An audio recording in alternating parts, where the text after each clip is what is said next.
Sabe aqueles momentos de grande incerteza, de transição, quando o futuro parece uma névoa densa? Como é que se encontra um caminho claro para seguir? Hoje, a gente vai mergulhar uma história antiga que, olha, oferece um roteiro surpreendentemente prático para o sucesso bem no meio da crise.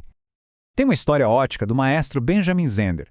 Ele percebia a ansiedade dos alunos da Filarmônica de Boston, então ele tinha uma tática genial. Logo no primeiro dia, ele anunciava: todo mundo aqui já tirou a nota máxima. O objetivo, claro, não era eliminar o esforço, era mudar a perspectiva. A nota, ele explicava, não era uma expectativa a ser cumprida, mas uma possibilidade a ser vivida. Essa ideia, de focar no potencial em vez da pressão, é o ponto de partida perfeito para a nossa análise. E para a nação de Israel, o futuro parecia ter batido num muro. Pensa só, o líder que guiou o povo por 4 décadas, a figura central da identidade deles, não estava mais ali. A crise era gigantesca, e o que estava em jogo então nem se fala. Ok, vamos entrar de cabeça nisso. Com a morte de Moisés, um novo líder bem menos experiente precisava assumir uma posição enorme. O nome dele era Josué, e a tarefa que ele tinha pela frente era, para dizer o mínimo, quase impossível. E essa diferença aqui diz tudo.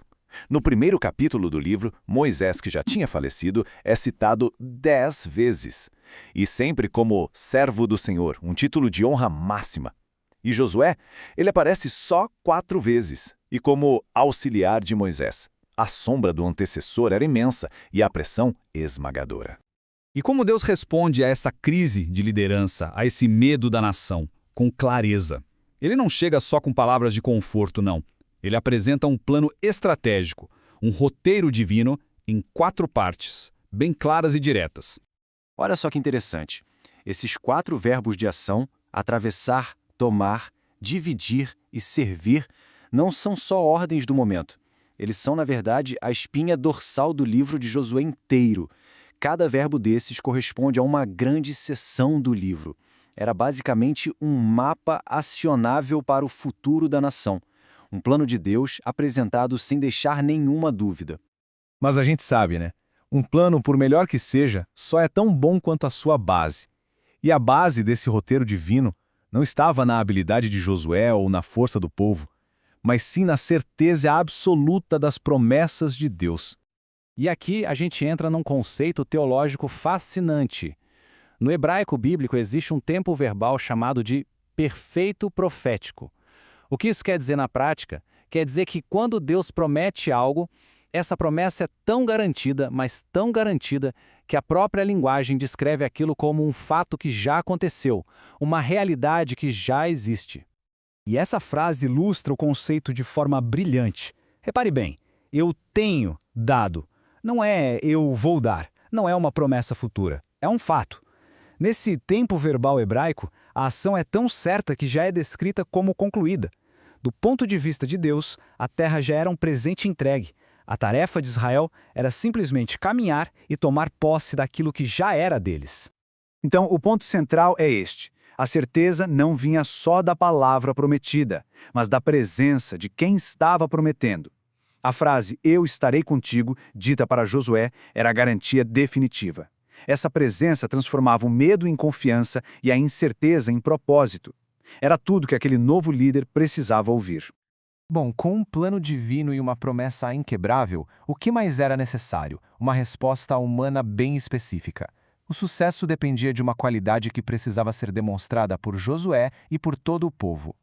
Deus repete essa ordem a Josué várias vezes. E por quê? Porque os obstáculos eram muito reais, muito visíveis.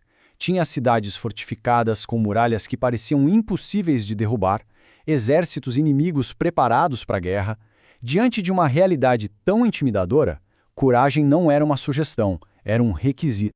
E essa chamada à coragem ecoa até hoje, não é mesmo? Os campos de batalha podem ter mudado. Em vez de muralhas físicas, talvez hoje se enfrente às muralhas da dúvida, da ansiedade, de hábitos ruins.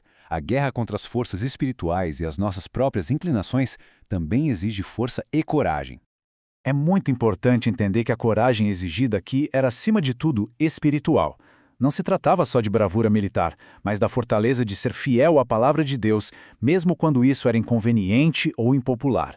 Era a coragem de confiar que, no fim das contas, a presença de Deus era a única arma realmente necessária. Isso nos leva à conclusão de todo esse plano. Afinal, o que significava sucesso dentro desse roteiro divino? A resposta vai muito, mas muito além de conquistas militares ou de ganhos materiais.